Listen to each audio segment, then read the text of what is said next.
Magic 89.9. Today's best music, Magic 89.9. Music of I Would Rebel Heart. There you go. Hi. This is your ultimate radio show for pet lovers. Welcome to Pets in the City. I'm Tina Ryan. And Dog Coach Francis. Hello to y'all. Another jam-packed afternoon we got for you. We're here to talk all things furry, feathery, maybe scaly, and fun. And it is March. Not only is it Women's Month, it's also Rabies Awareness Month as well. So we got Doc Vince and Doc Nico, our friends from Beringer Ingelheim, coming up on the show later on to tell us more about it. Right now, we have a newly minted lawyer. Oh, I wonder who that is. From the UP College of Law. Pamatay my dream school. Really? Okay, check this out, Coach. Yung gagraduate ka ng July, tapos Yeah. magbabar ka ng September, tapos abogado ka That's na. hardcore. Diba? Oh my goodness. I mean, like, I've known her for a while. I volunteered at POS for as long as I remember. And it's so nice to finally call her attorney. Attorney! Anna Cabrera, Executive Director of POS with us. Woohoo! Oh my goodness. Welcome back. Boom!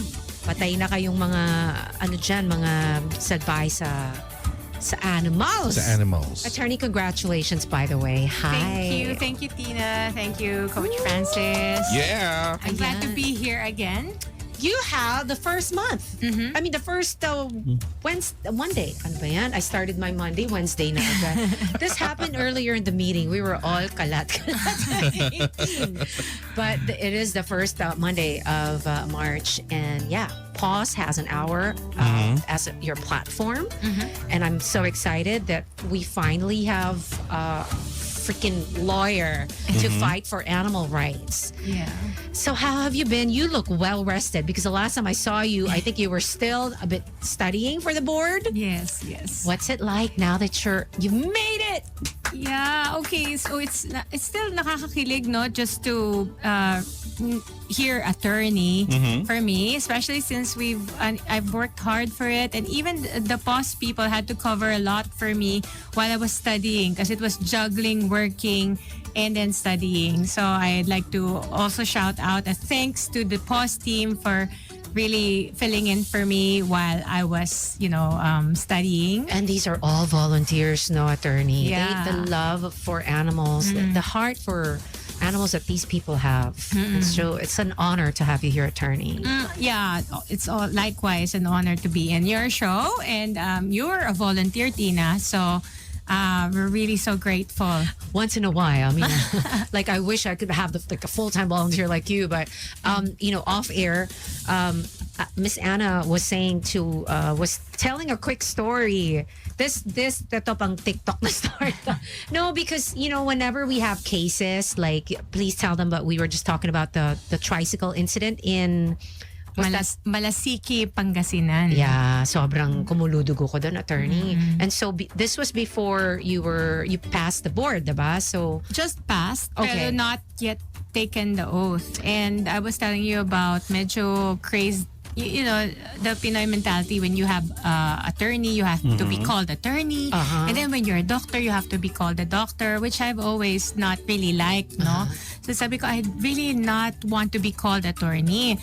Pero if it suits or it serves the purpose, katulad to, once I called the police station saying that I needed more information, and sinabi ko animal welfare ako, and the police just went on and said, animal welfare na naman. hindi ka binigyan ng attention masyado. Well, I guess na puno din sila because ang daming tumatawag na Totoo people naman, na animal welfare. So I said, in order to push my way forward, I said, this is attorney Anna Cabrera. And immediately, 180-degree. Well, to be fair, siguro dun sa police force natin, they probably get a lot of complaints na hindi naman nagpupush. Yeah. They're not really fighting. They're just telling the police station, punta ka dito, you need to file a police report. Diba? We have a tendency na parang we just post about it, we just tell other people about it, and we don't really go push. So it's different. Pag sinabi mong abogado na, this person means business. Diba? Just to defend the, Speaking of pushing also, I think it's on your social media pages, attorney, na parang we have so many cases, pero ilan lang yung nag-file. Yeah. We just posted, I think, yesterday, Okay. the stats. In 2024, we tabulated everyone who emailed PAWS about animal cruelty. Yeah. And so these were 673 emails. 673 cases. Cases, emails about, people na, oh, my dog was like this, treated like this, killed like that. And then the only ones that pushed through were 8. 8 out of the 673 reports.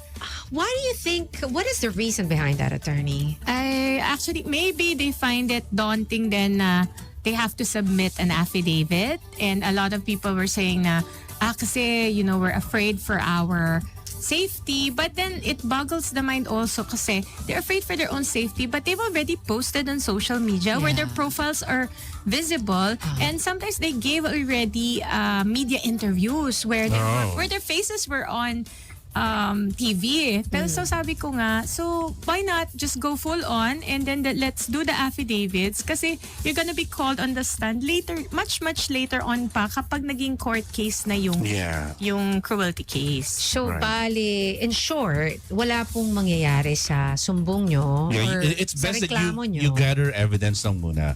And then I did a little math based on that statistics. That's just like 1.18% lang yun na napafailan. I mean, total not nag-post even ka na, half, diba? I mean, what's an extra step?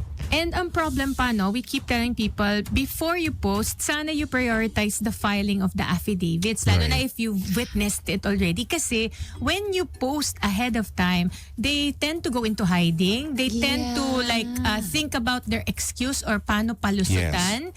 So, mas mahirap tuloy yung prosecutions for the case. So, sabi namin, okay, sige, if you wanna post, we leave it up to you, but can we file first and then post later? Okay, so once again, mental note, everyone, if you see any animal cruelty, mag-file before posting on social media para walang lusot. So I have a personal experience on that and I learned it the hard way. No? Parang probably around 15 years ago, in our barangay in Manila, meron na abandoned na aso. Like every time na dadaan ako, the dog has been abandoned talaga and then sobrang malnourished na, walang food, water.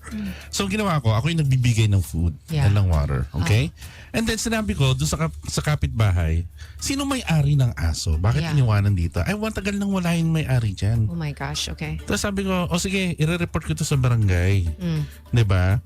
Pero may kaso kasing ganito pag ina-abandon mo yung aso. So, Diba? barangay talaga muna ang first step? No.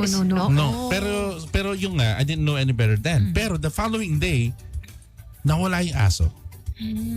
They hid the evidence kasi nandun yung Kasi the reason naman na gusto kong sabihin sa barangay is, I wanna take permission, can I rescue this dog? Kasi I don't wanna step into their property din na parang, kasi it is still considered property Trespassing ako, nagnakaw ako ng aso, babalik Actually, I ka. got charged with that very Diba? same. Kasi there was a starving dog, but we charged them back with animal cruelty. So the trespassing charges were dropped. Wow. And yung kami, we pursued it, but unfortunately, ang taas ng quantum of evidence needed for a criminal case. So if it's neglect, quick trivia, we've had, 95% batting average in terms of prosecutions. If it's outward cruelty like pinukpok, binaril, binuhusan ng kumukulong tubig, we have 95%. Pero if it's neglect, we have zero convictions for neglect kasi ang hirap. We've tried and we really want to see how the law can be amended to improve the prosecutions in terms of pet neglect. So yun, mahirap yun. We need to identify who the owner is kasi lahat sila nagde-deny na hindi ako owner niyan, kinuha ko lang yan or ni-rescue ko lang yan. So that's the way that they make lusot for So there are still parang cracks in the law that they can get away. May improvements that we need to put into the law. But it's still good law, no? Ang sinasabi kasi nila, walang pangil yung batas. But then the people who say na walang pangil yung batas have never even tried filing a case. Parang file the case muna, do the affidavits kasi you can't expect the law to do everything for you kung hindi ka naman mag-adhere to procedural. And the way that the judicial system is built, talagang may procedural things that you have to do before we do institute a criminal case. Like, yung iba nagpo-post lang sa Facebook and then tinatag, kitang-kita naman po sa video na siya yun. Hindi ka pwedeng mag-initiate ng complaint against that person by just a video that you forwarded.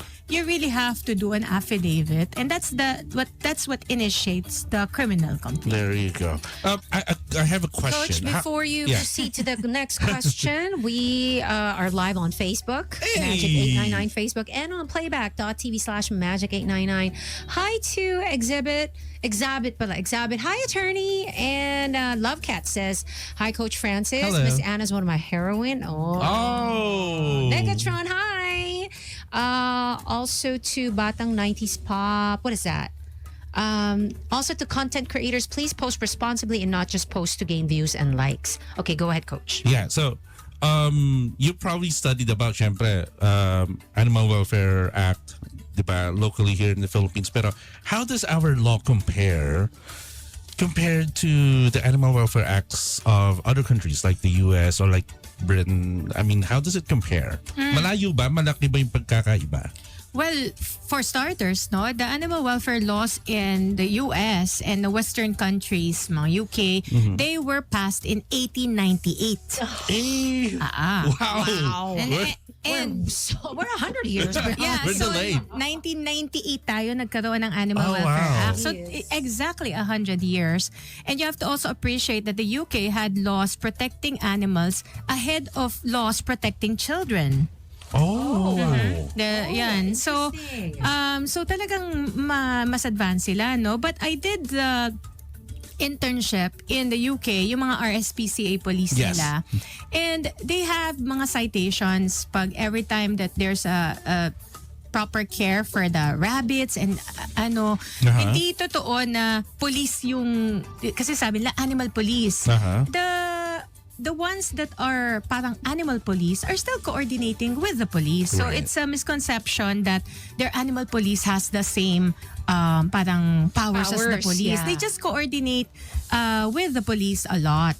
And ang maganda pa sa kanila, they clamp down on the breeders. Kasi if you're just going to have the results of the problem, like symptoms of the problem, like here, sasabihin, the strays, the strays. Pero we're not hitting naman the source, which is sobrang indiscriminate breeding, backyard Right. breeders. Then we're gonna have problems with pet overpopulation no matter how much we do spay-neuter, diba? Konti pa lang nagsispay-neuter, mga NGOs pa. So, but if we don't clamp down on the breeding, and also before you get a pet, in some countries, you have to have a license for it. Right.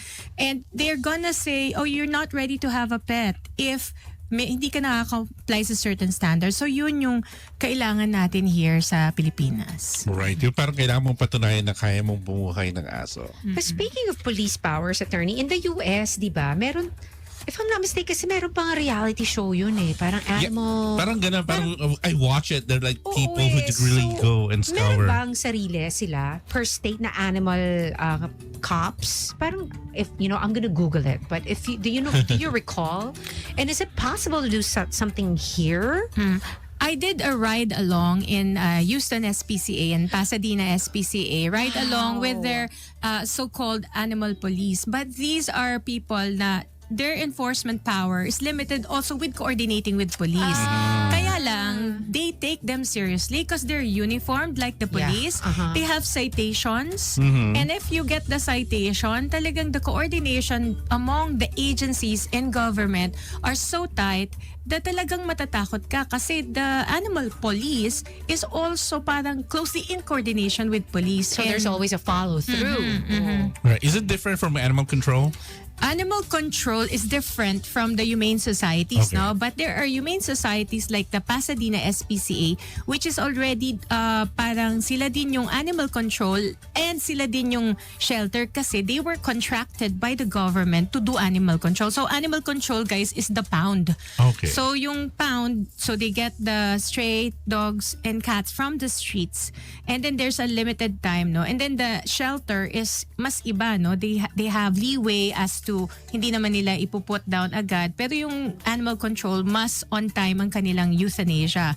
So instead of the government operating the animal control, like what's happening in the Philippines, they have contracted out the business of animal control to the ones who have the expertise, which is the animal shelter. Pero here, medyo different because we sort of explored that also na sana can we be like yung shelters be contracted, mahirap pala sa government kasi parang the government cannot give out money to the private sector. Patas yung kilay ko, attorney. I'm sorry. Yeah, parang may mga there are certain They don't prioritize na lang. Let's put it that way. well, there's certain things that you have to do in order to be mahirap lumabas ang government money into non-government. Pero sa bulsa nung iba, no, palaki ng palaki. Pero within the government, Change mas subject. madali. Jessie Meow says, kapon ang solusyon. Well, of course, that's one of the solutions. Attorney, in Cebu, they've finally suspended whale shark watching. Did you get a hold of that news? Yes. We're happy about it. It's one of our networks, Marine Wildlife Watch of the Philippines. Na Bigla ako diba? Nahiya. Okay. No, kasi diba, kasi ang problema lang, it's good that people are going into the wild to watch the whales in the wild, pero you shouldn't be touching them. Kasi if you intervene, you touch them, you give them food, then that's really ruining their habitat talaga. Yes. And I'm guilty, attorney. I mean, like, sa kagustuhan Should it ko. be watching, like literally just be on a view deck with telescopes rather than going kasi on a what boat? they did in Cebu, in Oslo, is parang the local fishermen, they started feeding them, and you see the whale sharks, they're Lumalapit. following them like puppies. Yeah, the same way that you should not feed any wildlife kasi you're taking away their capacity to survive on their own. Yeah. We're also gonna show a few pictures of adoptables in pause right now because of course one of their advocacy is adopt, don't shop. Ayan na, attorney. Oh, there you go. We're Nakita flashing na. it on our Facebook Live that's and on Heath. playback. The cat is Heath. He is one of the oldest cats, not naman oldest, but one of our senior cats. And yung dog naman Kumani chicken. is Mateo. Mateo. What's Mateo's story? Mateo, when he was rescued, had a huge lump on his genitals. No? Oh. Kasi transmissible venereal tumor. Yung sinasabi namin, nagkakaroon ng venereal disease sa mga dogs. And nahawa na, kakahawa sa iba. And so natanggal naman yung tumor, but he's basta there's something with his genitals na parang for lack of a better term, parang lusaw na. Oh. But he's not feeling any pain. He has still a few good years left with him, and so sana somebody considers adopting older animals. That's why I picked specifically yung pictures ni Mateo and Heath kasi we really want to make an appeal for mga senior. My niece would love to adopt a cat. Attorney Aaron, ha? Tapos magpadala ka na rin ng pandemonyo sa sa POS. Kasi madami tayong volunteers doon na kailangan pakainin din. I know it sounds so evil, diba? But it means something else. Yeah. Attorney, explain what pandemonyo is. Nagulat ako doon. Meron niya, may meaning yan. So, attorney, from one attorney to another attorney, ano po ba ang what are the may process for adoption, diba? You also screen the future parents, right? Okay. How easy is it to adopt? Okay, so not naman that easy kasi we really put safeguards in place para mas maano talaga, ma-vet yung mga nag-adopt. So we have first an application form, and if you go to www.pos.org.ph and click on the adopt kasi may mga call to action, meron dyang adopt, donate, ganon, kapon, book your kapon schedule. So you click on adopt and then it immediately takes you to the form where you fill in your name, details, and ganon. And after that, you receive a Zoom interview schedule. Oh, you have a interview Zoom interview. Wow, wonderful. Of course. So after that, so we initially we give the talk. You're in a Zoom interview with our adoption counselors. Take note, plural. So these are volunteer adoption counselors with our in-house adoption counselor, si Miss Bing Manzano, no? And they will give you background on the pet that you like, and then they're gonna ask about your lifestyle, and they might ask for you to show your house from the laptop. And then after, if all goes well, they arrange for the visit. And after the visit, if everything goes well there, then you are approved for adoption. It's a 500 peso adoption fee for a cat and a 1,000. So minimal, yeah. Yes, kasi considering how much we put into the cat, mga na-rescue namin, karamihan sa kanila, mga talagang sobrang intensive yung mga nangyaring rehabilitation. We really spent an arm and a leg just to get them treated. Yeah. Now, attorney, Jessie Meow. I went through the same process. I adopted Brome back in 2020. Good for you, Jessie. Jessie, thank you. Look how cute Mateo. Si Mateo ba yan? Si Heath. Si Heath is currently being shown right now on playback.tv/magic899. Pandemonio is a Spanish term for bun bread. Oh, bun bread. Medyo na-shock din si attorney. It's a bun bread, okay? Okay. How about TikTok? The dog from Negros Occidental, which was found with 5 arrows. What is the status and what's the story first? Oo What nga, happened? anong story Ano ba ni talaga TikTok? nangyari doon? What do you know? I wish that I could give you a very accurate story kasi this is from Back Project. Back Project is a group in Bacolod, no? So this happened in the province, and apparently they just found this dog na the owner of TikTok, the dog, brought the dog to them for treatment and help kasi TikTok just escaped for a while, and then he would normally follow out, and then when he came back, meron na daw mga arrows, and it's just a few minutes, like hindi na tignan ng owner, ano.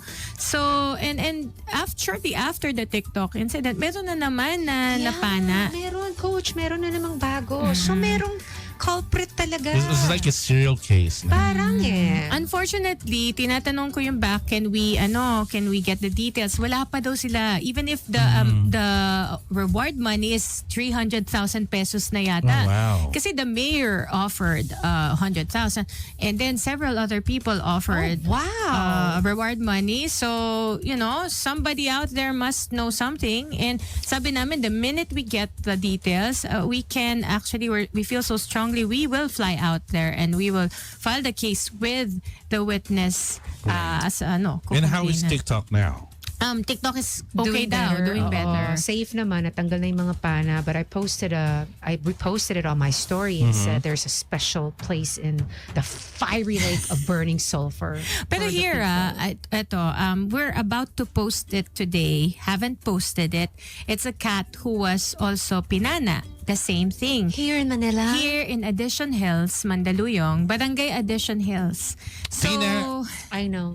No, kasi I was gonna go there because you had something with the DSW. DSWD, yes. Yeah, the Angel Pets program. They-launch nila. So we'll talk about that. But okay, back to the cat na pinana. So this will come out on the POS social media page later today, kasi we are going to call on anyone who has information about this cat who was how do I call it, pinana. Ilang pana naman?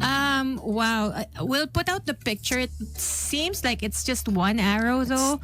And naka-recover naman. Unfortunately, it was brought kasi to the city vet. The city vet of Mandaluyong is our good friend, si Dr. Louie Encarnacion. Who put one of my dogs down actually. Hi, Doc Louie. Doc Louie, it was a busy day. So when he saw, first thing he did was treat the cat. And then there were so many things though happening that he didn't have time to get information of the lady who brought in the cat. So sabi ko, I have Kapitan's number, you want? can we kasi we're putting out a call for information kasi we will file the case. Yes. Why are people doing this to animals? Yeah. My gosh. One time, ito lang, because my family obviously loves dogs. I mean, animals, especially dogs. But there was a time na ginamit ko yung card na kapatid ako ni Kapitan. No, because I found a dog in one of our streets na nandun lang, ang init, tas may dog food and dog bowl lang. Tawag ako agad, Kap, my brother, my younger brother. And I told him, I sent him a picture. Yeah. Right? Swift action. Wala pang 20 minutes. I think people should, speak up and do what you did there. And kasi if all of us are makialam tayo para it becomes the norm. Yeah. Na parang if you don't take care of your animal, then people will start calling you out. And not just on social media, but physically when you see it, you will ask them nicely what's happening here. But, ask them nicely kasi there's also cases where animal cruelty is reported to us. Ayun pala, hindi naman nila naintindihan pala. Like the dog was sick na pala or old and he was being treated but ang tingin lang nila was skin and bones. Yeah. No? So we have to talk to our neighbors as well. Which kind of happened to me. People assumed that I wasn't taking care of my boxer because she was such a picky thin. eater. I didn't know what to do anymore. Wala man lang lumapit na to ask properly. Na-report Ako ka. agad. As in, they knocked on my door and I was like, parang what are they doing, diba?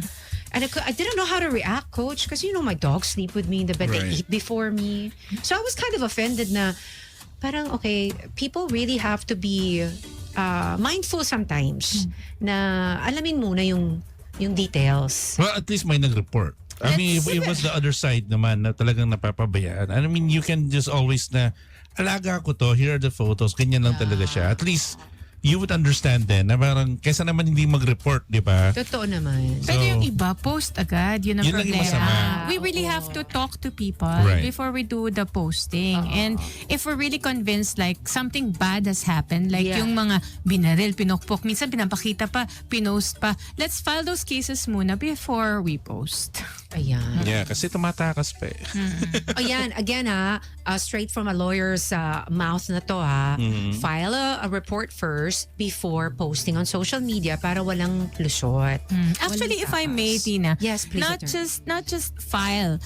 If the crime is happening, you have to call the police. Kasi if the police catch the criminals in the act, they can immediately be arrested. And this is distinguished from pag hindi na in the act yung crime. Kasi pag hindi na ongoing yung crime and tsaka mo lang to ifa-file, then you'll have to file with the prosecutor's office Right. with an investigative hearing na. Pero pag caught in the act, in flagrante delicto, ano yun? That's what Attorney Aaron says, so. Yeah, ano yan? Arrest agad, kulong agad for, Right. by the police. Attorney, paano kung barangay muna? Kasi kunyari, hindi namin makontak ang kapulisan. Pwede bang barangay muna ang kontakin? Oo, barangay is also one of our law enforcement officers. So they can respond and they can be there. Pero yung sinasabing, kailangan ba nating magbarangay muna kung tapos na and we saw the crime? Yung barangay blotter and the police blotter are additional things that you can get to make the case, mas stronger. Pero they're not fatal to the filing of a case. So, if you've already witnessed it, do your affidavit na and we can help you file with the prosecutor's office. No need to wait for that barangay blotter or the police blotter because we're seeing the comments on the POS Facebook page na ay, wala kasi yung barangay di kami tinutulungan, yung police di kami tinutulungan. And also, as a bit of information, the law enforcement officers are mandated by law to assist. So if they have refused to assist you, you can report them and you can file administrative cases against them. So wala na yung mga hindi kami pinapansin. Pwede silang makasuhan ng admin case for not paying attention, but that shouldn't stop you from filing the case kasi it's not needed naman. If you're the witness to the crime, then you just have to file that affidavit na. Incidentally, Coach, today is also World Wildlife Day. Pero syempre, dahil mas close tayo sa mga, ano bang tawag, ano bang term yun? Domestic? Domestic. Domesticated na dogs and cats. Ano namang status ng ating wildlife kingdom dito sa Philippines? Mahirap po.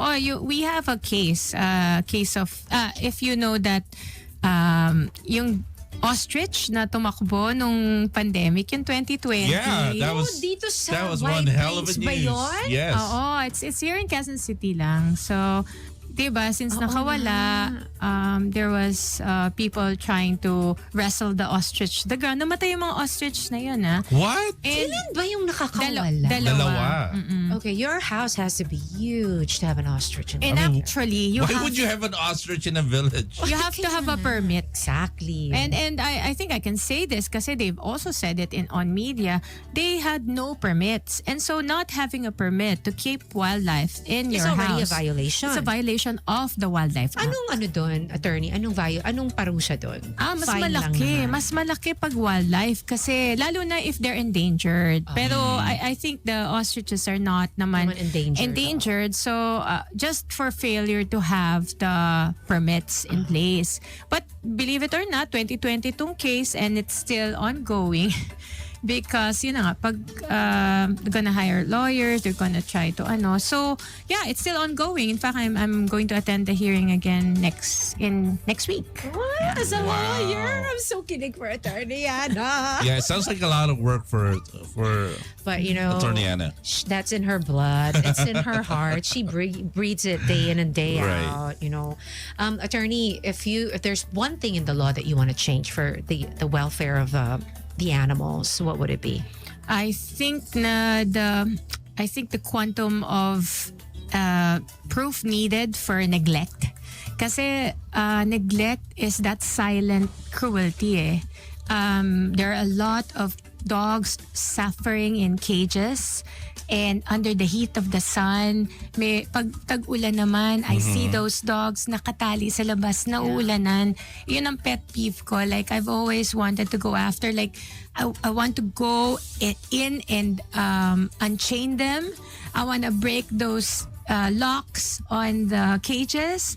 Pero hindi nga pwede kasi nga as I found out for myself, I was charged with breaking and entering for trying to free a dog in Cavite. And so I want sana some provision in the law wherein we can save the animals if the owners are not there and not be charged with breaking and entering. The same way na parang if you saw an animal inside a car unattended, you're permitted to break the window and you're not gonna be charged, diba? Pero yeah, so we still have a long way to go in terms of improving the laws here in this country. Direk, is that Al Karen? She's watching. Hello, Attorney Anna and Paul's team. Keep up the good work. There, yeah, keep it good work. Another comment from Attorney Aaron. Pag di kayo tinulungan ng law enforcement, you can file a case against them too. Yeah. Ooh, interesting. Admin case. Yeah, so all these mga complaints about barangays refusing to help them, you just can hold them accountable also for that. But that shouldn't stop you kasi nga we can file that case. If you've witnessed it, you just have to do the affidavit and yun, we can file na. Almost if you're within Metro Manila, you submit your affidavit to us. Within a week or two, we can review it and then if complete na yung mga documents, we can file it na. May mga cases lang na tumagal like there was this cat who was bludgeoned to death and caught on CCTV. It's taken us about 3 weeks na kasi we're still trying to get like the one who owned the CCTV to have the affidavits, but we're filing it next week. So we're filing it next week in Pasig. So yun. So that's how quick we can. If you have your affidavit, we just revise it within Metro Manila ha. So within a week, we can file it already. Dun nga sa Kiluwag case, we had to fly to Naga. We did the papers and the documents 1 week lang eh. Then we flew na. On Monday, we were able to file the case. Yun. Wow. Okay. Attorney, let's go back to the event that you had with DSWD in, I think, Mandaluyong ba? You partnered up with a sanctuary in Mandaluyong? Sanctuary Center in Mandaluyong. We partnered up with the DSWD itself. Okay. So we're so This is the grateful. also we launched, remember, no Yes. anniversary, Yes. right? No, Okay, I so think- it's called the Angel's Pet. Tama? Angel Pets. Angel Pets. Tell us more about that. Angel Pets are basically doctor dogs or therapy animals. So the SWD has shelters for girls who are victims of sexual abuse. So you know, white slavery and things like that. So they have these girls in those sanctuaries, and they see Secretary Gatchalian, so forward-thinking, pioneering. He said, I believe that there can be some value in having your doctor dogs interact with the girls because of the emotional support that they can get from the animals. Oh, yeah. And so we're so grateful to Secretary Gatchalian, because he saw what we saw from 1997 pa when we had the Doctor Dog program. We launched Doctor Dog program, and we have many anecdotal cases of people feeling better. We are suki sa mga cancer kids, pediatric cancer wards of PGH and PCMC. And sinasabi ng mga parents, the kids dread their chemotherapy sessions kasi mahapdi daw yung chemo. But if we bring the doctor dogs on the day that they're gonna have the chemo, the kids are like, their faces light up and they're so happy. And ang maganda when we bring the dogs to the hospitals, the kids feel like they can be kids again. And we even have this, I will never forget this moment, and I said this to the DSWD people. We visited a home of sexually abused girls also. And we had a big doctor dog. His name is Dr. Eddie. What kind of dog? Labrador. Big macho Labrador.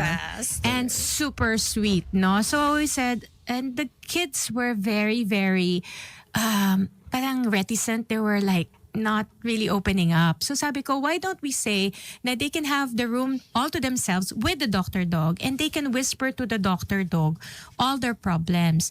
But so they had this room, and we had a glass that separated us. So we were watching them, but we couldn't hear what the kids were saying. So we had Dr. Eddie on the table, and the kids there was a girl who was whispering earnestly into his ear.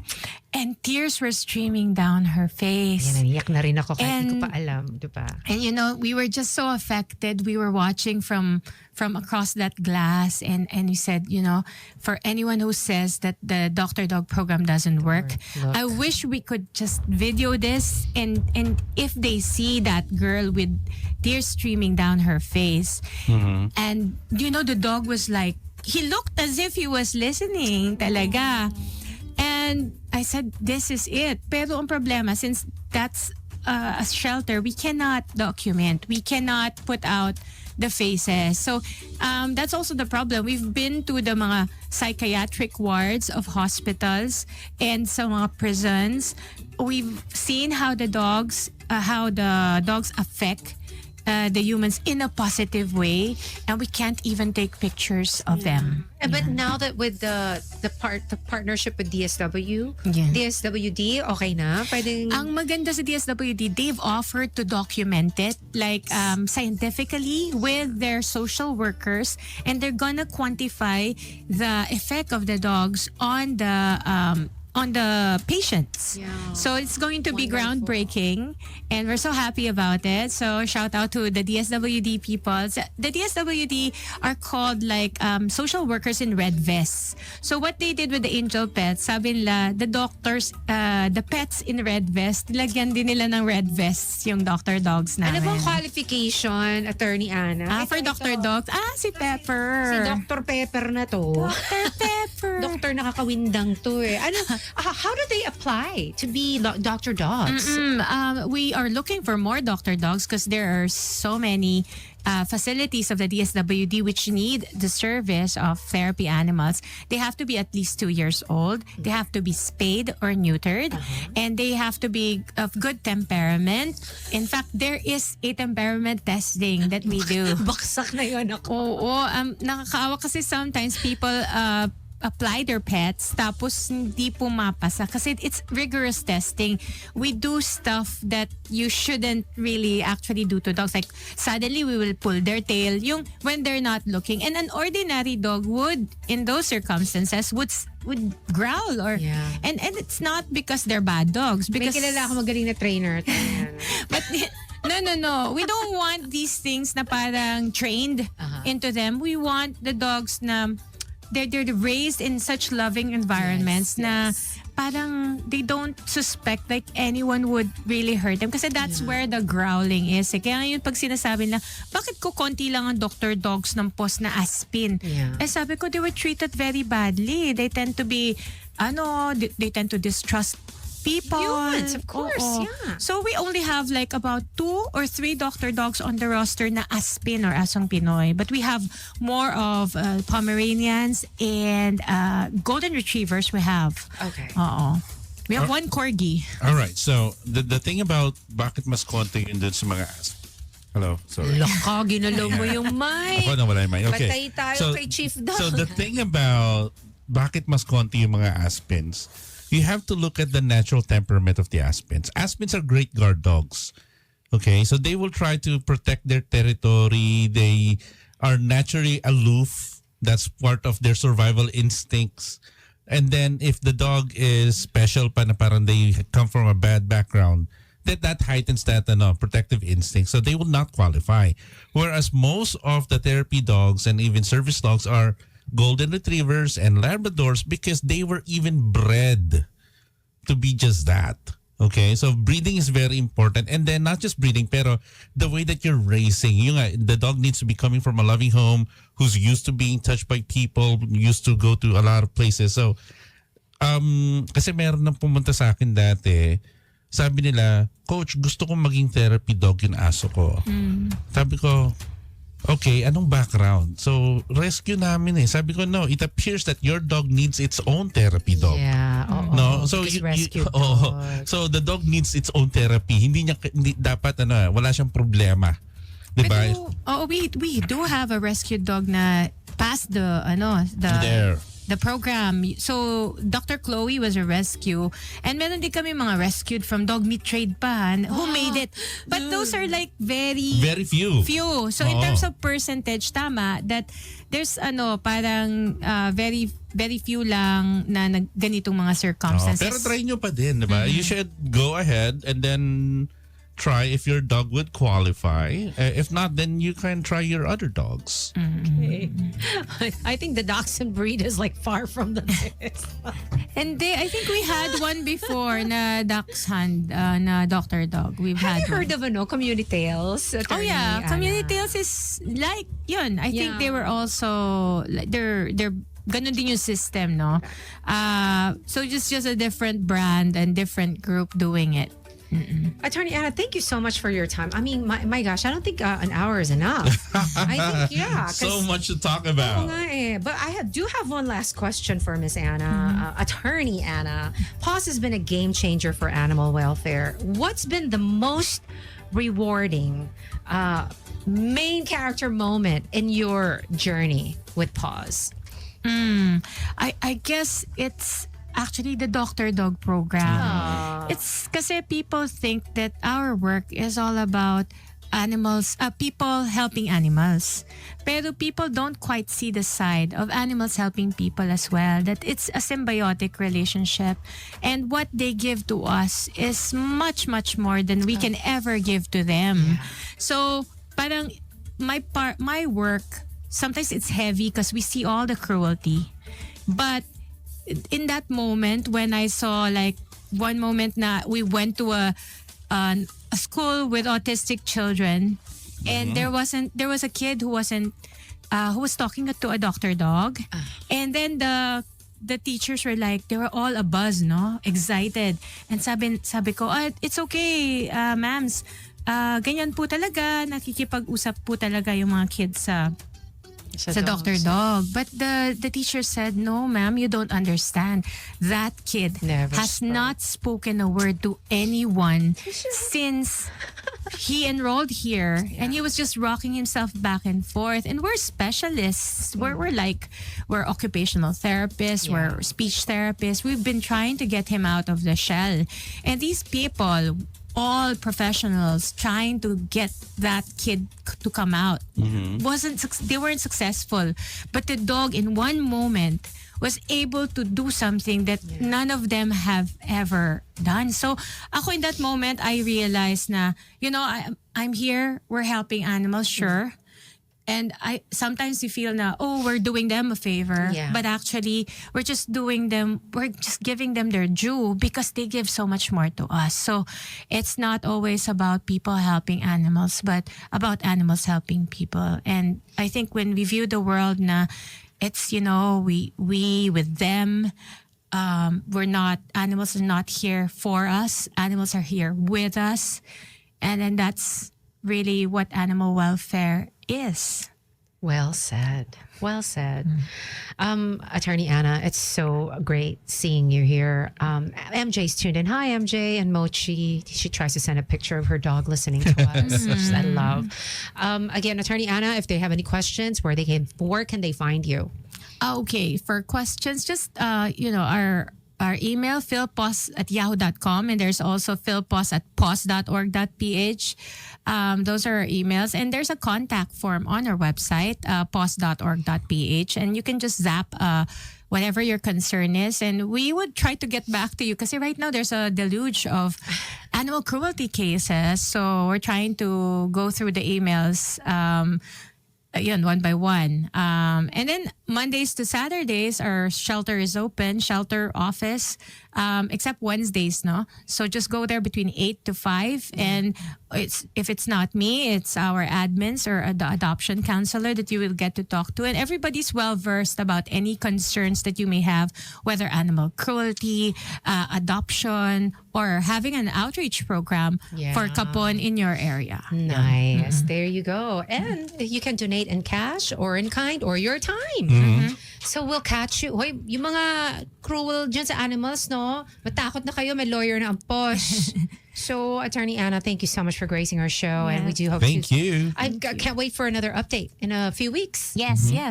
We'll Give be it here. up. Thank you, Tina. Thank you, Coach Francis. Coming up on the show, we got our friends from Beringer Ingelheim, 2 more vets to talk about Rabies Awareness Rabies. Month. Yeah, and also the music of Travis Scott and XG. Coming up. Thank you.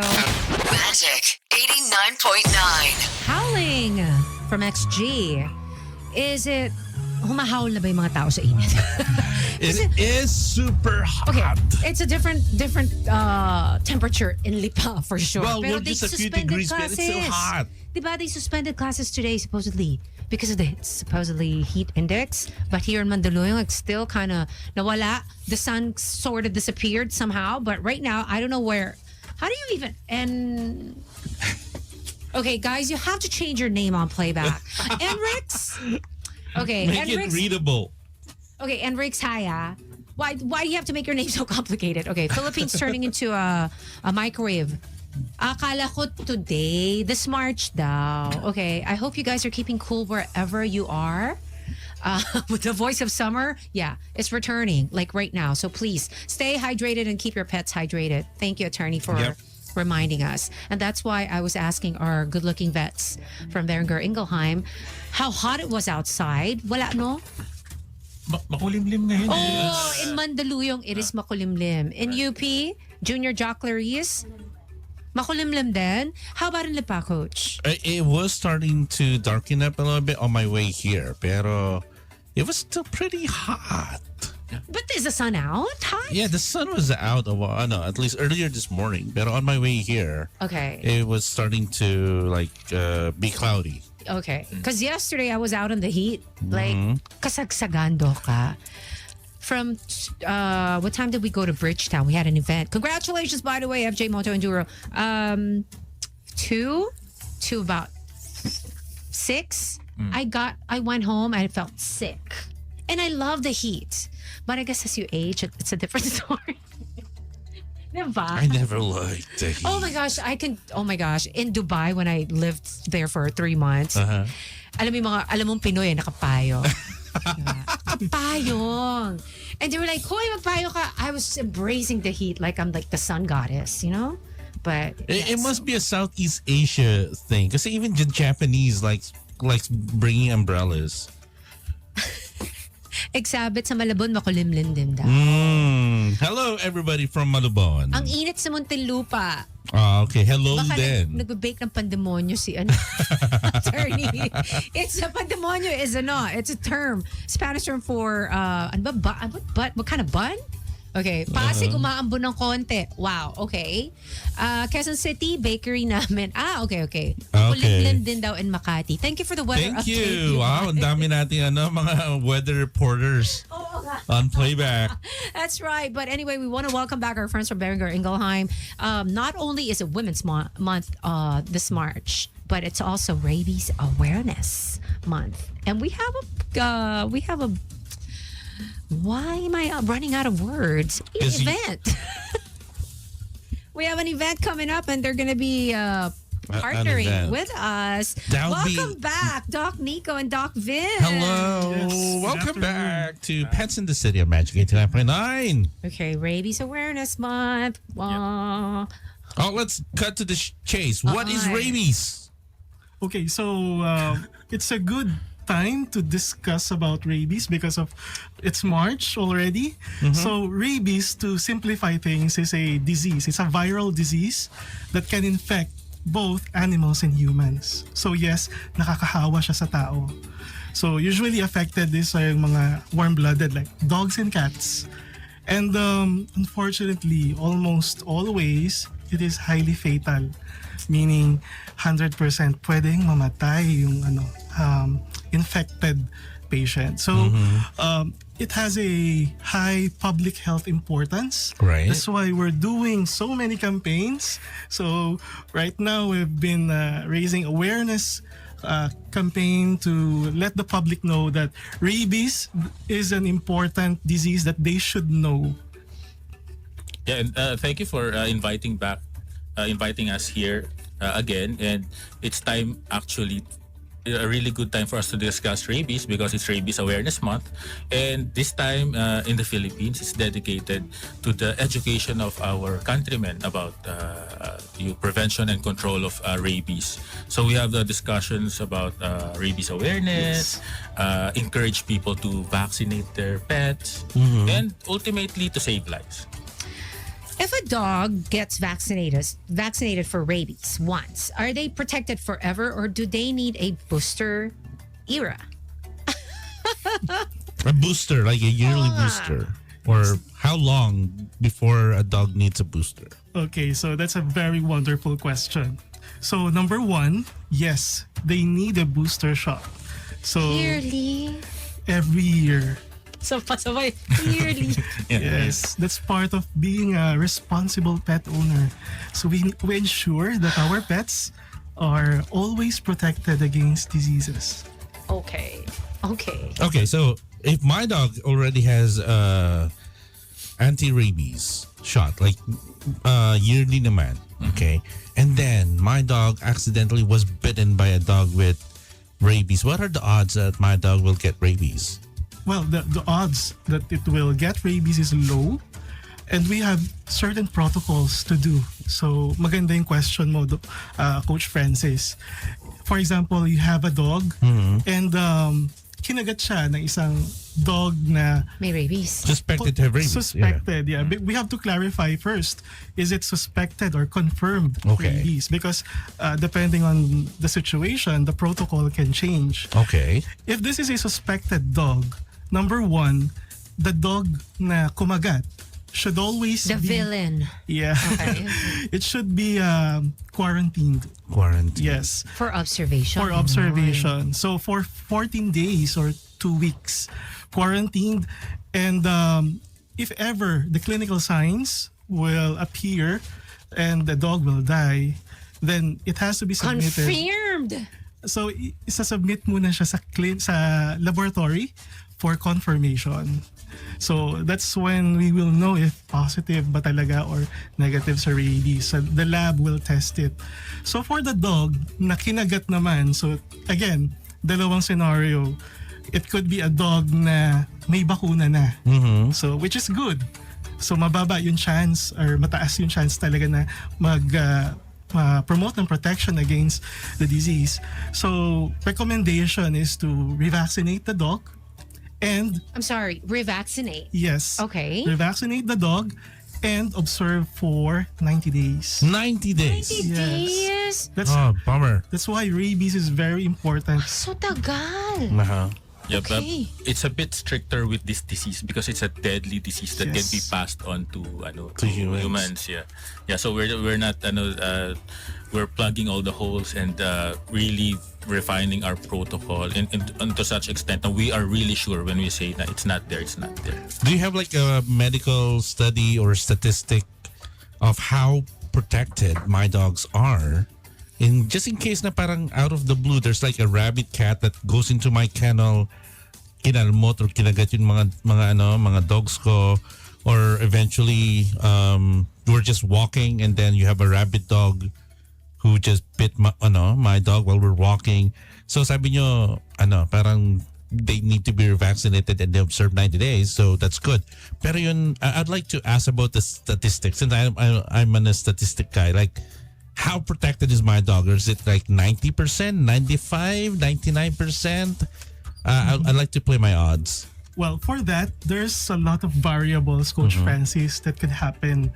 First, kahit bakunado yung dog, pero let's say, nag-lapse na siya.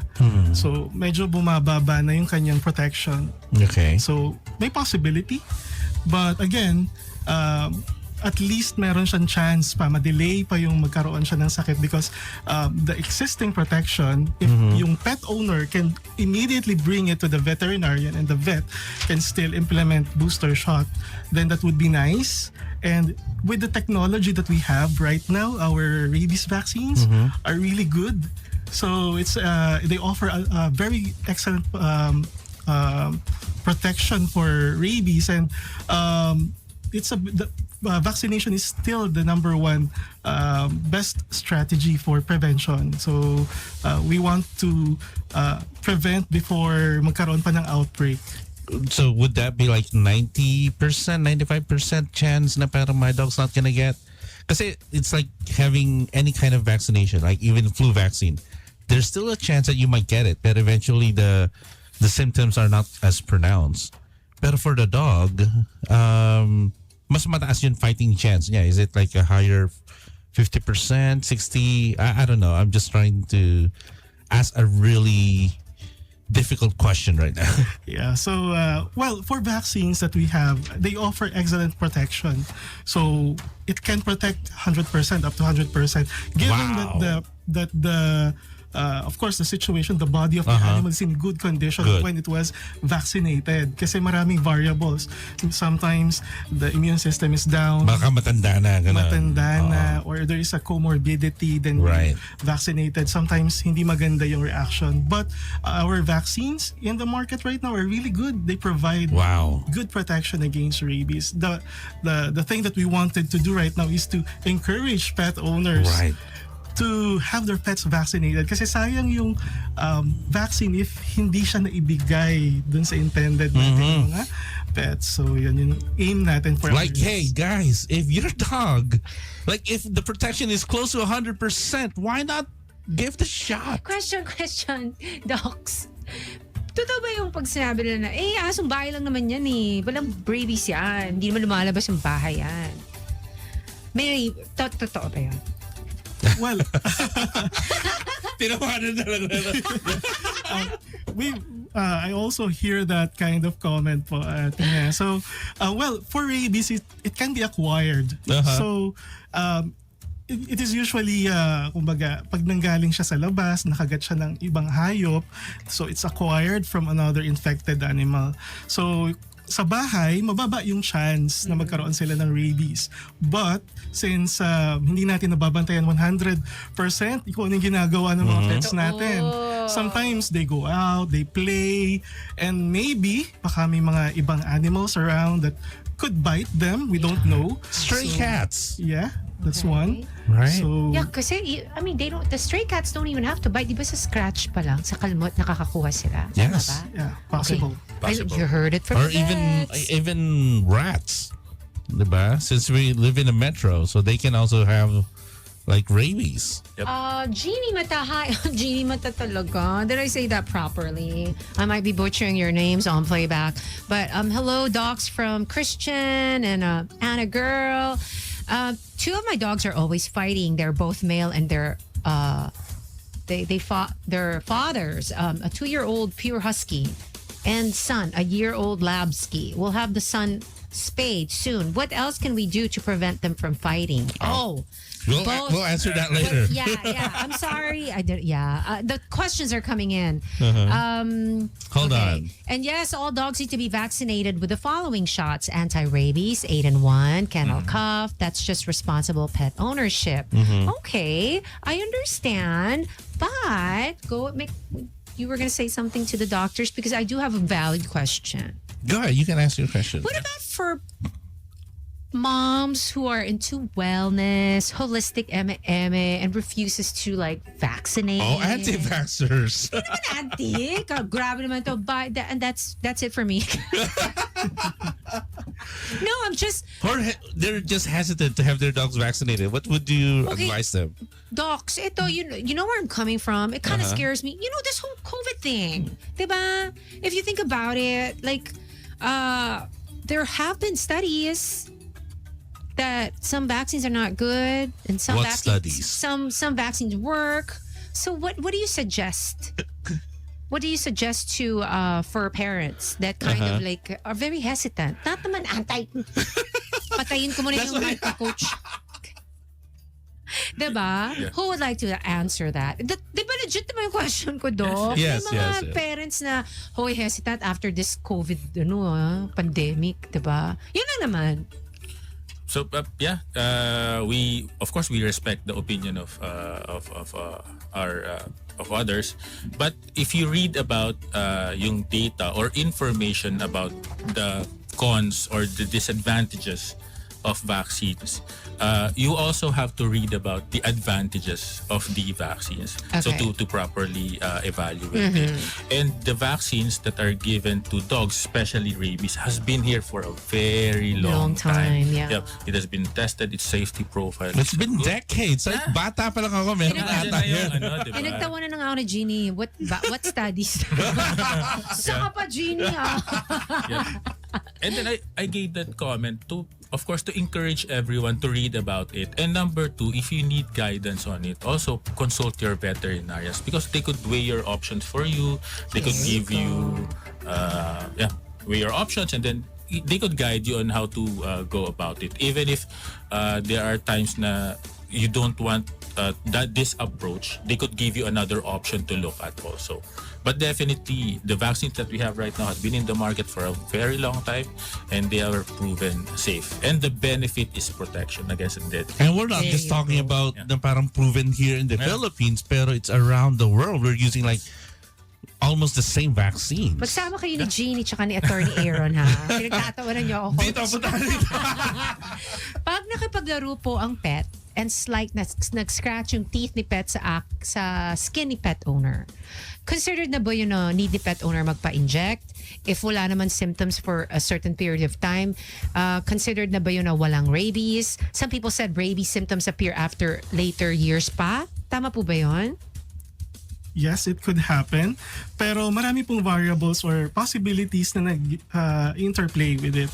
So again, balik ako sa question. So what if may sugat si pet owner coming from dun sa alaga niya? So number one, of course, is go to your animal bite center.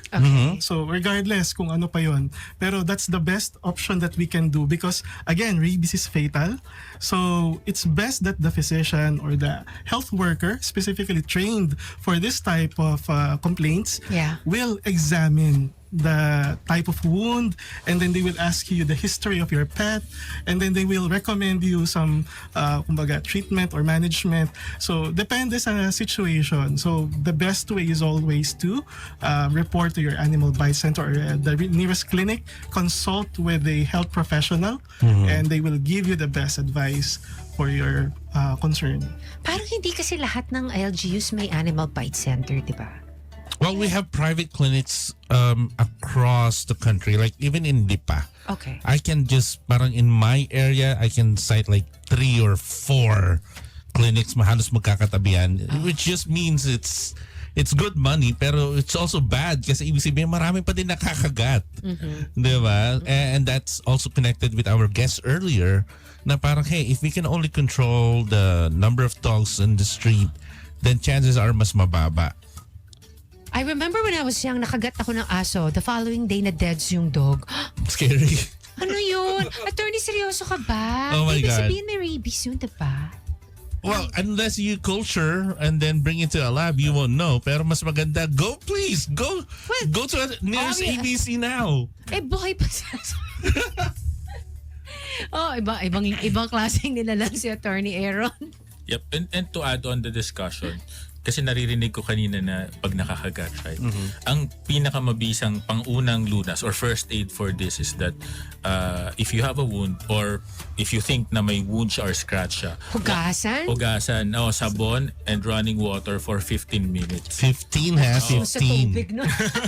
Yeah, Tuloy talaga running water Yes. for 15 para ma-assure na matanggal lahat ng saliva and if ever yung virus. And then the soap will deactivate the virus na nasa surface. And then please go to the animal Bite center.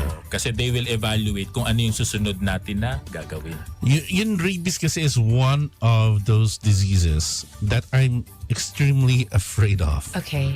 No, so I've gotten a lot of bites during my career, and then that's why I don't really So train. how many times have you done? Marami na akong kagat, okay? No, Pero how many I don't times have really you had a train rabies dogs shot? without the proof that they're vaccinated. And I don't even try to be a hero and rescue a stray dog without the proper gears. Wait, so Kasi we don't know. do you get vaccinated though after you get bitten, or We get boosters.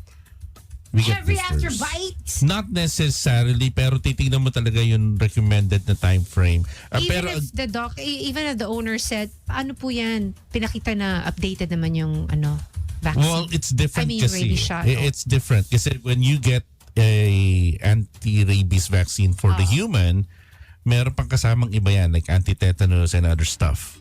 It's not just the anti-rabies lang. So it's a whole concoction to make sure that you're safe. Okay. So, mas malala pag pusa kasi kunwari kinalmot ka ng pusa, bawat isang kalmot niyan, tutusukan niya ng napakanipis na needle. So mas masakit yun. Kaz with a S, double S and double Z. Yeah, mas Kaz. takot ako sa pusa. If may previous shot na si pet owner, need pa ba another shot? Or pwede ba ihabol like kay attorney? Ano bang rules of Ano bang rule of thumb pag booster? I mean, tama, booster? Yeah, Are we talking about the pet or the owner? Hindi. Shot. Yun na nga. If may previous shot na si pet owner. Oo. Okay. Ano ba? Ang mag-assess Need pa ba dyan, ng another yun, shot? ang mag-assess dyan is yung Animal Bite Center. Again, coming from my experience, kasi titingnan nila, that's why you need to keep the records. Sa akin, ang problema na wala ko yung record ko, so meaning I have to go back to zero. Oh no! So Yeah. more shots. Yes. Yep. We were discussing this earlier also. One important message that we have to deliver today is that please keep your vaccination records. Yes. Kasi when something happens, if you get bitten or your pet ay accidentally may mabite siya na ibang dog or person, ang unang titingnan dyan is yung proof of vaccination. And you're liable for that. Yeah. Oh my goodness.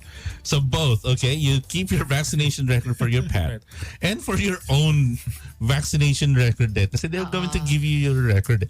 Sa akin kasi hindi ko alam kung nasaan na eh. My God, we keep a lot of records. So meaning, kahit na meron na akong booster last year, I have to restart. Kasi ganun talaga, nawala ko. I'm sorry that I'm laughing. I'm so sorry. So gusto ko lang pong i-emphasize yung sinabi ni Dr. Vince. So sometimes pet owners, they put the vaccination card somewhere inside the house, they forget. And then every year may booster vaccination na ginagawa. Yeah. Every year hinahanap yun Oo. ng mga veterinarians, ng mga LGU. Do you have your vaccination card? Can we check? So it's very important kasi dito sila nagbe-base kung ano ba, bakunado ba siya before, nag-lapse na ba yung vaccine niya, or ano ba yung situation ng may mga bakuna na ibigay sa kanya beyond sa rabies. So it's a very important piece of medical information. Yes. And we would like to encourage our pet owners. Don't be burara Yes. like me. Please keep it in a very safe location. The funny thing is, I have all of my dog's records safe. Yun sa akin yung wala. Speaking of, March being Rabies Awareness Month, the campaigns that you've had previously, can you share any success stories or any positive outcomes from the previous rabies awareness campaigns that BI has done? Yeah, so Beringer Ingelheim, we have a partnership with the local government unit that's in Mindoro. Oh, So, yeah. I was part of that. Yeah. And then that campaign has basically 3 pillars. Number 1 is awareness and education. What we've seen sa data na meron tayo, karamihan na nakakagat o nakakalmot ay mga bata. So 15 years or below. So yung focus ng campaign is educating them on how to look at a dog if i-engage ba nila. Oo, kasi minsan ang karamihan din ng kagat ng aso is from a dog that you know. Kasi you engage with them, right? Body language. Yep. So you have to understand if yung mga simplest na example na binigay namin. If your mom natutulog at ginising mo, matutuwa ba yung nanay? May kakilala ko, hindi lang nangangagat. Yeah. So same din sa pets, sa dog natin, 'di ba? Pag natutulog or kumakain, wag nating istorbohin. So that's 1. Number 2 is vaccination. It's the most effective tool to prevent the disease. And number 3 is also yung control ng population. If you are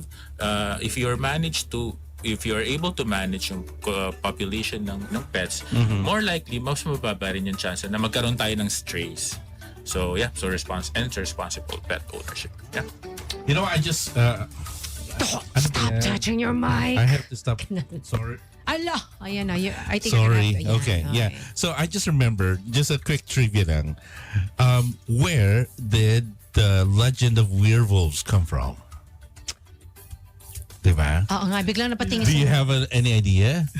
So the thing is, allegedly, kaya nagkaroon ng mga werewolves sa mga stories. Okay. Go. Werewolf stories is, parang diba, ano ba yung characteristic ng werewolf? Pag nakagat ka ng isang werewolf, you also turn to be a werewolf. So, ganun kasi yung spread ng, pati yung vampires kasi yun yung spread ng rabies 'di ba? So parang yung isa nagiging parang aso siya, naglalaway. Tapos when I bite another human being, they also turn into a werewolf. So yung mga ganon, it's actually parang early documentation na kumakalat na it's because of rabies. So matagal na siya. Okay. 'Di ba? Yun. Bakit meron tayong mga werewolf? Hindi ako naniniwala Legends. Walang rabies. Ito naman, No, I'm just saying, it's just a trivia na bakit meron tayong mga werewolf na mga stories because of rabies. Yun. Doon nagsimula yung mga legends about werewolves. Parang humans turning into dogs or parang nangangagat. There you go. So just a quick trivia. Doc's contact information. Where can the listeners find more information or get in touch with organizations involved in rabies prevention? Well, there's a lot we can recommend. Number 1, if they have a clinic close to their home, your local vet is actually a good source of information. You can ask a lot of questions and they will give you a lot of details. They can even suggest how to better promote protection to your pets. Number 2, your LGU, the local government unit. Diba last week we had the city vet of San Juan. Yes, so it's part of their campaign is to eliminate the rabies cases in their area. So the LGU is another institution that they can go to if they want to know more or if they need support about the rabies case. And of course, there's a lot of social media information right now. For us, in our case, we have this Facebook page, Beringer Ingelheim Pets PH, where we post basic information that you can share to your friends. So again, one of the best way to promote rabies awareness is to share it as quick as possible. And social media is a good channel for that. Lahat naman ngayon meron na, Yes. diba? And another good source would be the Global Alliance for Rabies Control. There Wow. you go. They're a global organization. Meron silang account sa social media. Just search Global Alliance for Rabies Control. Yes. So meron mga libre naman eh. So all you have to do is search. And then if you go to your trusted vet naman, it's not that super expensive naman, no? Yeah. Parang it's something that would cost like a Starbucks coffee several days siguro. Diba? Mali ba ako? So it's not that mahal. Oh, and Is then it? some LGUs also provide it. Right. Yeah. So, and what is? I don't want to preempt. Or do you guys want to preempt for Preempt? next month? What do we have for next month? Wala pa? Yep, so it's summertime and yung mga fluctuations sa temperature and humidity usually parasites yung yung concern natin dyan. Yeah. So we will be talking Discussing about that. Yeah. Yes. Doc Vince, Doc Nico, it's great seeing you both, and we'll see you on the 15th. We do have an event with them. Yeah. Yeah. You guys should be hearing I'll a be plug here there. on the Magic. And thank you again for dropping by. Whose question was that? That's why you're here. He's Yeah, going we're to gonna answer that later. after the break and maybe after Imagine Dragons. Today's best music, Magic 89.9. We'll be back. Magic 89.9. Today's best music, Magic 89.9. Imagine Dragons. Nice to meet you. Nice to meet you. I know, right? Our doctors from Berger Ingelheim are still here because we had a question just come in, and I begged them to just sit down and answer this one last question from this is Jewel. She goes, "Good afternoon. I'm listening to your station now. Question regarding rabies and anti-rabies vaccines. I got scratched by a cat before and had myself vaxxed. However, I developed an allergic reaction with both vaccines. Skin test for the vax on the wound and later on the vax I received. So if I get bitten or scratched in the future, what do I do?" Okay, so a very interesting question. So the best way, of course, is to consult a physician. And since it's rabies, about rabies vaccine, maybe we can recommend institutions that specialize on that cases. For example, the Research Institute for Tropical Medicine, so that they can ask or check the situation and provide the best solution for this case. So consult a doctor, ask for other options.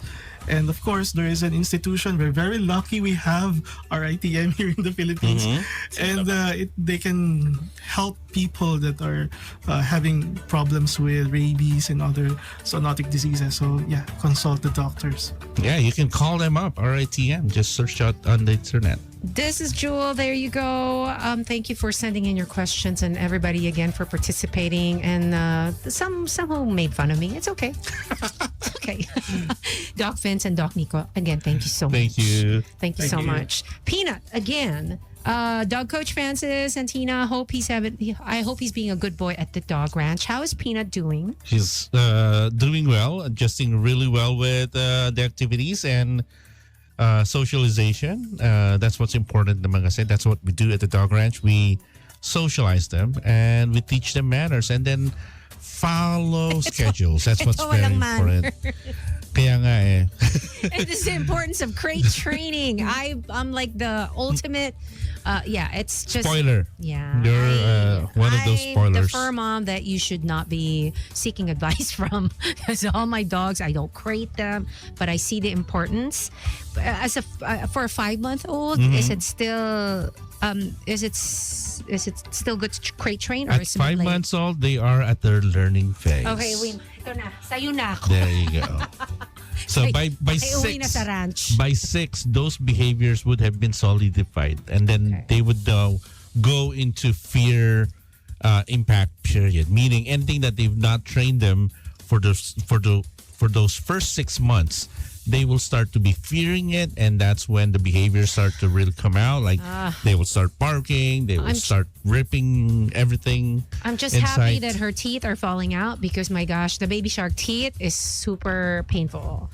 Coach Francis, yes, he does have a home training service, which we will let you know in a bit. But your question earlier, I am backtracking. Where is that question? And was that from? Oh yeah, it's Jeannie. Two of my dogs are always fighting. They're both male, and they're a father. 2-year-old pure husky and a son, a year-old labsky. We'll have the son spayed soon. What else can we do to prevent them from fighting? Okay, so getting the dog spayed is one solution, but you have to really find out why are they fighting? What's their schedule like? What activities do they have? You mentioned there's a Labrador and a Husky. So Huskies generally need a lot of space to run. You need to And a feed lot of that aircon. curiosity. Yeah, a lot of air conditioning. But you need to feed that high activity level need of that Husky. That's why what do Huskies do? They run endless. They howl. They talk back. Yeah, that's what they do, diba? So I've seen chances videos are on TikTok. your dogs are probably bored and they're seeing each other and they're picking on each other just because they're confined in a space. So aside from neutering probably both dogs, okay, if you have no plans of breeding, find an open space that they can run if you have an open space. And May then nansya kong alam, dogs. yeah, take them out for a long walk. A sniffing walk is highly recommended. Teach them basic obedience. Guys, the thing about basic obedience is we teach basic obedience not because we want to show off. We teach basic obedience so we can communicate with them and they can, at least up to a certain degree, communicate back to us.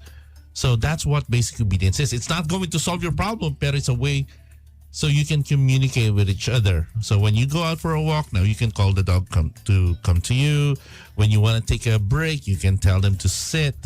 Okay? Or maybe if they see trash and they're thinking of picking it up, you say leave it. Yeah. That's what basic obedience does. Pero you still have to go back to the root of the problem is your dogs are probably bored. And if they're bored, na yung dog, they're bored na yung probably owner. not socialized as well. Okay. Okay, I'm suspecting they're not properly socialized. So I know a place. It's in Lipa. Yeah. It's called the I have Dog a Ranch. friend. It's owned and managed by a certain dog coach, Francis. So go ahead and check him out. Call me if you want to get a hold of dog. See, Doc Vince and Doc Nico. What do you guys have dogs? What kind of dogs do you have, Doc Nico? I have Aspin. Oh, rescued? I think it was a gift to us by a neighbor. Aw. And matagal na siya sa amin, so napamahal na siya. Aww. You guys should visit the dog ranch sooner or later, and then we'll have Lomi. See, Doc Vince, what kind of dog do you have? Yung sa house ng mom ko, before walang pets doon. And then eventually, may nakita kaming dog na we had a compost. So nagugutom yata yung dog. Doon siya kumain. So we gave that dog water. And then eventually, nagpapahawak na siya. So inadopt na namin siya. Wonderful. Afterwards, may mga ibang dogs na nasumama. Kasi ngayon, even yung mga cats. So yung mom ko, mayroong 4 na dogs at Nagsama ng 7 na tropa. cats. Oo. So sometimes I go there to help her. I do the vaccination. Wow. I Awesome. pet them, yeah. Parang I can't imagine knowing a vet na walang pet. No? Unless do you know anyone na vet na walang pet? Diba? Most of them do. I know. Cass, yung puppy ko more than 6 months na, nagwiwi lang siya sa potty tray pag may treats. But if I'm away, wala siya discipline. Makakorek pa ba yun? Correct. When you're away, make sure your dog is inside a crate or keep your dog supervised. Chances are, Great. the dog is now learning, oh, you know what? My human is here. I'm going to show her that I can pee here so I can get a treat. Pero when she's not around, I guess I'm free to pee anywhere. Again, there is no bad dog, okay? Only I don't want to say bad naman pet owner, but an undisciplined pet owner. Uneducated pet owner. Ayan. You need to make that decision, guys. You need to motivate yourself. Okay, it's for your own dog. It's for your peace of mind. And you don't. Chances are, if you let a behavior untrained, it's not gonna go away. You need to really have some kind of intervention, and usually it starts with accepting that there is a problem and that you are part of that solution. Thank you, Coach. And with that, we are going to say goodbye. We'll catch you next Wow, week. see how time flies. Diba? And Doc Vince, Doc Nico, we will see you on the 15th at Full Invest, Quezon City Yeah, in see ya. Commonwealth for our Stop Rabies event. as Stop rabies! part of the campaign, Rabies Awareness Month. Pets in the city. You guys be good. Happy Monday and stay hydrated. Hang on tight for the boys. But right now, I will leave you with something for us requested by one of the Junior Jock hopefuls. Bye, you guys. Jenny featuring Dochi. Extra L for love. Bye. And we're out. Magic 89.9.